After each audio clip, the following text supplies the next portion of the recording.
അവർക്കും കേളി മീഡിയയിലേക്ക് സ്വാഗതം. എൻ്റെ ചാനൽ ആദ്യമായിട്ട് കാണുകയാണെങ്കിൽ സബ്സ്ക്രൈബ് ചെയ്യുക, സപ്പോർട്ട് ചെയ്യുക, നിങ്ങളുടെ വിലയേറിയ അഭിപ്രായങ്ങൾ കമൻറ്റായി രേഖപ്പെടുത്തുക.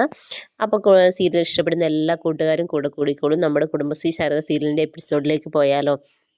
നമ്മുടെ എപ്പിസോഡ് തുടങ്ങുന്നതിന് കുഞ്ഞുങ്ങളോട് ശാരദാമ്മ കാര്യങ്ങളൊക്കെ പറഞ്ഞ് അകത്തേക്ക് പോവുകയാണ്. ഇനി അങ്ങനെയൊന്നും ചെയ്യരുതെന്ന് പറഞ്ഞു. അപ്പോൾ ശ്യാമയോട് ചോദിക്കുന്നു, എന്താ മോളെ പ്രശ്നം എന്ന് ചോദിക്കുന്നു.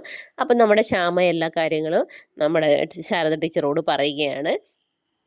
പിന്നീട് കാണിക്കുന്നത് നമ്മുടെ ചന്ദ്രബോസ് ഇങ്ങനെ കാറിൽ ആരോട് സംസാരിച്ചുകൊണ്ട് വരികയാണ്. അങ്ങനെ വരുന്ന വഴിയിൽ ഒരു ബൈക്ക് ഇങ്ങനെ ക്രോസ് ചെയ്ത് വെച്ചിരിക്കുകയാണ്. അപ്പോൾ ചന്ദ്രബോസ് അവിടെ ഇറങ്ങും.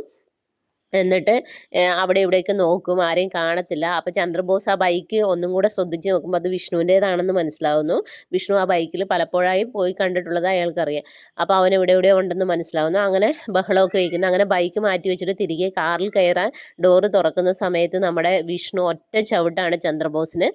അങ്ങനെ അങ്ങോട്ടും ഇങ്ങോട്ടും തല്ലുന്നു. ആദ്യം വിഷ്ണുവിനെ നന്നായിട്ട് പെരുമാറുന്നു ചന്ദ്രബോസ്. പിന്നീട് വിഷ്ണു നന്നായിട്ട് കൊടുക്കുന്നു. അതിനുശേഷം ചന്ദ്രബോസ് തോക്കെടുക്കുന്നു, ഈ വെടിവെക്കുന്നു പറയുന്നു. അപ്പോൾ വിഷ്ണു പറയും വെച്ചോളാൻ പറയും. അങ്ങനെ അങ്ങോട്ടും ഇങ്ങോട്ടും ഒന്നും രണ്ടും പറഞ്ഞ് അങ്ങനെ ബഹളങ്ങളാവുകയാണ്. ആ സമയത്ത് നമ്മുടെ തോക്ക് നമ്മുടെ വിഷ്ണുവിൻ്റെ കയ്യിലേക്കാകും. അങ്ങനെ വിഷ്ണു അത് എടുത്തുകൊണ്ട് രക്ഷപ്പെടുകയാണ്. പിന്നീട് നമ്മുടെ രാഘവൻ നായർ നൂറിനോട് തന്നെ വിഷ്ണുവിൻ്റെ കഥകളൊക്കെ പഴയ പ്രേമകഥകളൊക്കെ പറയുകയാണ്. ശാലിനിയുമായി പരിചയപ്പെട്ട കാര്യങ്ങളും എങ്ങനെയാണെന്ന്, തൻ്റെ മകൻ നല്ലൊരു മകനായിരുന്നു, പക്ഷേ അവൻ്റെ ജീവിതത്തിൽ മാത്രം ഇങ്ങനെ സംഭവിച്ചല്ലോ എന്നുള്ള രീതിയിലൊക്കെ പറയും. നമ്മുടെ നൂറാണെങ്കിൽ ഇങ്ങനെ ഒരു ചിത്രം വരച്ചുകൊണ്ടിരിക്കുകയാണ്. അപ്പോൾ അത് രാഘവൻ നായർ പറയുന്ന, ഓ മോളത് നിർത്തിയല്ലേ, ഇനി വരയ്ക്കാൻ പറ്റില്ലല്ലോ എന്നിങ്ങനെ പറയുകയാണ്. അപ്പോൾ നമ്മുടെ സത്യഭാമയും പറയുകയാണ്, സത്യഭാമ വരുന്നു. അപ്പോൾ സത്യഭാമ പറയും വിഷ്ണു തന്നെയാണ് അവൻ്റെ ജീവിതം കളഞ്ഞത്, അല്ലാതെ വേറെ ആരുമല്ല എന്നുള്ള രീതിയിൽ പറയുകയാണ്. അങ്ങനെ പറഞ്ഞുകൊണ്ടിരിക്കുന്ന സമയത്ത് നമ്മുടെ ചന്ദ്രബോസും കൂട്ടുകാരും അങ്ങോട്ടേക്ക് വരികയാണ്.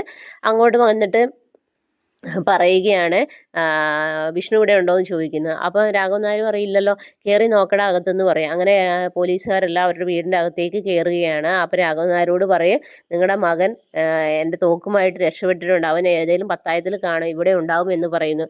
അങ്ങനെ എല്ലായിടത്തും തപ്പുകയാണ്. ഇത് കേട്ട് സത്യഭാമ ഇങ്ങനെ അന്താളിപ്പോടെ ഇങ്ങനെ നിൽക്കുകയാണ്, ഇവരെന്തൊക്കെയാണ് ചെയ്യുന്നതെന്നുള്ള രീതിയിൽ. അങ്ങനെയാണ് ഇന്നത്തെ എപ്പിസോഡ് അവസാനിക്കുന്നത്. നാളത്തെ എപ്പിസോഡിലാണെങ്കിൽ ചന്ദ്രബോസ് എല്ലാവരുടെയും നമ്മുടെ വിഷ്ണുവിനെ അന്വേഷിച്ച് ഇങ്ങനെ തിരഞ്ഞു നടക്കുകയാണ്. പക്ഷേ വിഷ്ണുവിനെ കണ്ടെത്താൻ കഴിയുന്നില്ല. അങ്ങനെ നമ്മുടെ ശാലിനിയുടെ വീട്ടിലേക്കും ചന്ദ്രബോസും കൂടെയുള്ളവരും ചെല്ലുകയാണ്. അങ്ങനെ ശാരദ ടീച്ചറോട് ചോദിക്കും, വിഷ്ണു ഇവിടെ ഉണ്ടോ എന്ന് ചോദിക്കില്ല എന്ന് പറയും. അപ്പോൾ പറയും ഇവിടെ തന്നെ കാണും അവൻ എന്ന് പറയും. അവനെ അകത്ത് പോയി തപ്പാൻ പറയും. അങ്ങനെ അകത്ത് കയറി എല്ലാവരും തപ്പുകയാണ്. അപ്പോൾ പുറത്ത് കുഞ്ഞുങ്ങൾ ശ്യാമയായിട്ട് പുറത്ത് നിൽക്കുന്നു. അങ്ങനെ നിൽക്കുന്ന സമയത്ത് ചന്ദ്രബോസിന് നല്ല അടിയൊക്കെ കിട്ടിയതുകൊണ്ട് നടക്കാനൊക്കെ ഭയങ്കര ബുദ്ധിമുട്ടാണ്. അങ്ങനെ അവർ പോയി അവിടെ തപ്പുമ്പോൾ അവിടെയൊന്നും നമ്മുടെ വിഷ്ണുവിനെ കാണത്തില്ല. ഇതേ സമയം ശാലിനി ആണെങ്കിൽ അങ്ങോട്ടേക്ക് വരികയാണ്. അങ്ങോട്ടേക്ക് വരുന്ന സമയത്ത് നമ്മുടെ ചന്ദ്രബോസ് അപ്പോൾ ശാലിനിക്കെതിരെയും തിരിയും. അപ്പോൾ ഈ ചന്ദ്രബോസ് നമ്മുടെ വിഷ്ണുവിനോട് പറയുന്നുണ്ട് അതിൻ്റെ ഇടയിൽ, നിൻ്റെ ഭാര്യനെ ഒഴിവാക്കാൻ വേണ്ടിയാണ് ഞങ്ങൾ ഇതൊക്കെ ചെയ്തത്, അല്ലാതെ നീ ഞങ്ങൾക്കൊരു ഇരയല്ല എന്നുള്ള രീതിയിൽ പറയുന്നുണ്ട്. അപ്പോൾ ശാലിനിയെ ആ കസേരയിൽ ഇരുത്താൻ പാടില്ല, അതാണ് അയാളുടെ ഉദ്ദേശം.